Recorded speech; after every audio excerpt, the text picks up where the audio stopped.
Le 20 août 1989, une tragédie secoue Beverly Hills. José et Mary Louise Kitty Menendez sont retrouvés assassinés dans leur somptueuse résidence. Leurs fils Lyle et Eric Menendez, alors âgés de 21 et 18 ans, déclarent avoir découvert les corps en rentrant chez eux. Cependant, leur comportement ultérieur et des dépenses extravagantes éveillent rapidement les soupçons des enquêteurs. José Menendez, né à La Havane, Cuba, en 1944, émigre aux États-Unis à l'âge de 16 ans pour fuir le régime de Fidel Castro. Ambitieux et travailleur, il gravit les échelons jusqu'à devenir un cadre influent à Hollywood. Sa femme, Kitty, est décrite comme souffrant de dépression.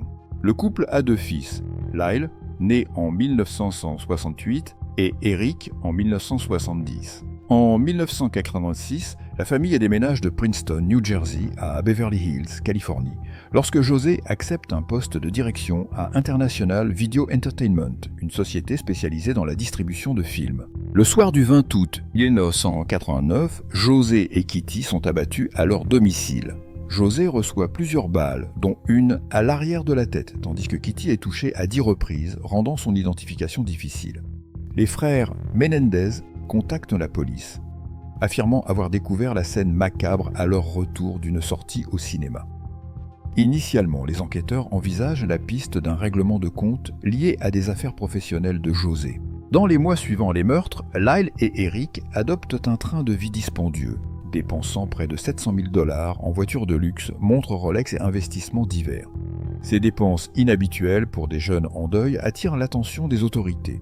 Leur comportement ostentatoire contraste avec l'image de filles endeuillées, renforçant les suspicions à leur égard. L'enquête prend un tournant décisif lorsque Judalyn Smith, la petite amie du psychologue des frères, informe la police que Lyle et Eric ont confessé les meurtres lors de séances de thérapie. Munis de ces informations, les enquêteurs obtiennent des enregistrements où Eric admet leur culpabilité. Lyle est arrêté le 8 mars 1990, suivi d'Eric le 11 mars après son retour précipité d'Israël. Le procès des frères Menendez débute en 1993 et devient rapidement un spectacle médiatique, retransmis en direct à la télévision. Lyle et Eric plaident non coupables, affirmant avoir agi en état de légitime défense après des années d'abus sexuels, physiques et psychologiques infligés par leur père.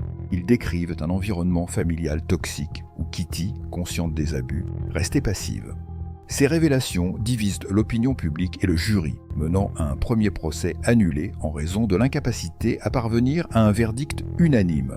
Un second procès s'ouvre en 1995, cette fois sans diffusion télévisée. L'accusation soutient que le mobile principal des frères était l'héritage de la fortune familiale, estimée à 14 millions de $. Le jury, convaincu de la préméditation, déclare Lyle et Eric coupables de meurtre au premier degré en 1996. Ils sont condamnés à la réclusion à perpétuité sans possibilité de libération conditionnelle. Les frères sont initialement incarcérés dans des prisons séparées avant d'être réunis en 2018 au centre correctionnel Richard J. Donovan à San Diego. L'affaire Menendez continue de susciter l'intérêt.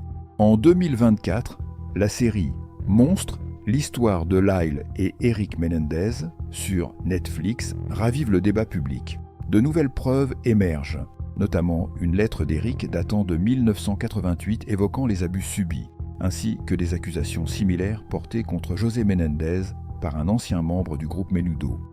Ces éléments conduisent le procureur de Los Angeles, George Gascon, à demander une révision du procès en octobre 2024, offrant un mince espoir de libération pour les frères Menendez. L'affaire des frères Menendez demeure l'une des plus complexes et médiatisées de l'histoire judiciaire américaine. Elle soulève des questions profondes sur les dynamiques familiales, les abus et la quête de justice. Plus de 3 décennies après les faits, le destin de Lyle et Eric Menendez continue de diviser l'opinion publique et d'alimenter les discussions sur la nature du crime et du châtiment.